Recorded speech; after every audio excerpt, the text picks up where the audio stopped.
So when you say this is an insulin problem, can you explain this to me like I have no idea what glucose and insulin are for any of my listeners out there that have a inexperienced understanding of these terms and what they do and mean? It's crucial.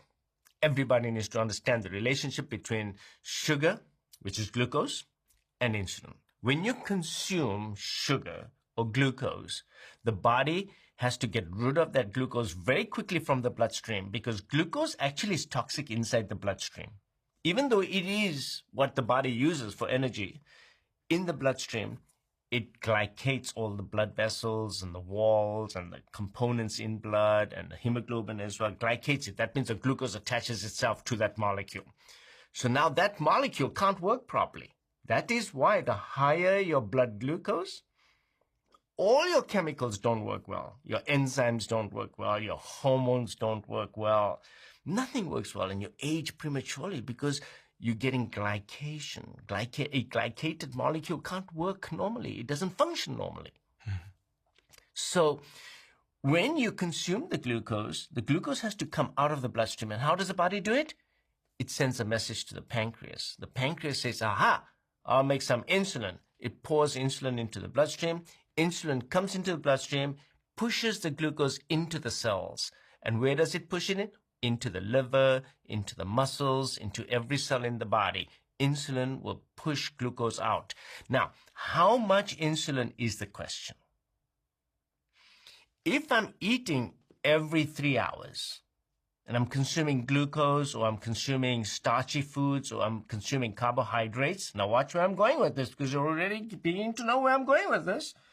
I'm consuming glucose and carbs every 2-3 hours. I'm stimulating my pancreas. I'm stimulating my insulin. My insulin goes up, it comes down. But before it even gets a chance to come down, it goes up again. So the repeated consumption and frequent consumption of glucose is causing my insulin to stay high because insulin stays a little bit longer in the bloodstream than the glucose. The glucose will come down in about 2 to 3 hours, but the insulin stays higher for about 4 hours. Now what happens is that you continue this lifestyle for a few years. Now the body, because these are all hormones, will say, well, I'm going to need to make more insulin now. You become insulin resistant. Any hormone that stays in your body for a long time, the body becomes immune to it. So the next time I eat the sugar, I'm going to have to make more insulin to produce the same effect. That is called insulin resistance. So now you got this patient who's been eating carbs, sugar, processed foods. What does that mean, processed foods? That means foods that are quickly absorbed into the bloodstream. Processed foods. These are products without fiber. So the absorption is very quick. So the poor pancreas has to react just like that. Produces a whole bunch of insulin. And then the frequent eating and the frequent consumption makes you insulin resistant. So now you produce a whole bunch of insulin in order to bring that sugar level down. So then you say, okay, well, it doesn't matter because the insulin is bringing the sugar level down. So what's the harm done? Because your A1C is still good. You're not diabetic. No, but it's that background high insulin that is destroying your metabolism. It's that high insulin level in the background. So insulin pushes glucose into the liver and you develop a fatty liver. It pushes the calories into production of new fats around your viscera. The viscera means in your belly, around your pancreas. You get visceral fat. Now this fat is produced from glucose. It's a different kind of fat. Look, if I gave you a high calorie right now of all sorts of foods, you put on weight everywhere, okay? But if I give you glucose, you put it on mostly in your stomach. And your stomach will protrude. And that's called visceral fat. It's on the inside. You can't pinch it. It's on the inside. Around your organs. Around the organs. This is very detrimental fat.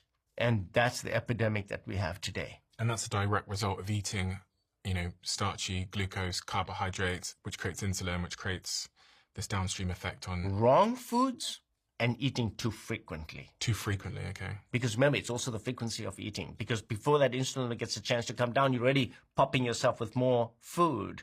And hence you develop insulin resistance. You get a very high insulin. It takes this much insulin now just to bring that sugar level down. And then the one day when you cannot control that sugar, now that sugar will go out and now your doctor will say you're a diabetic. But by that time, you've already had 10 years of hyperinsulinemia.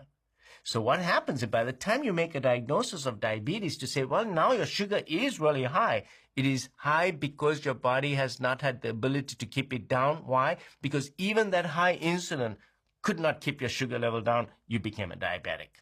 You lost that whole opportunity of prevention. It's those 10 years. Look, by the time you're a diabetic and you come and see Dr. J in his cardiac clinic, you already have coronary artery disease. Like that 28-year-old. That 28-year-old didn't have diabetes. He already has coronary artery disease. By the time you are diagnosed as having diabetes, you already have coronary artery disease. We have a great opportunity here to actually start screening these patients with insulin levels very early on. But most doctors don't have the ability or knowledge to do the insulin level testing. But it should be done.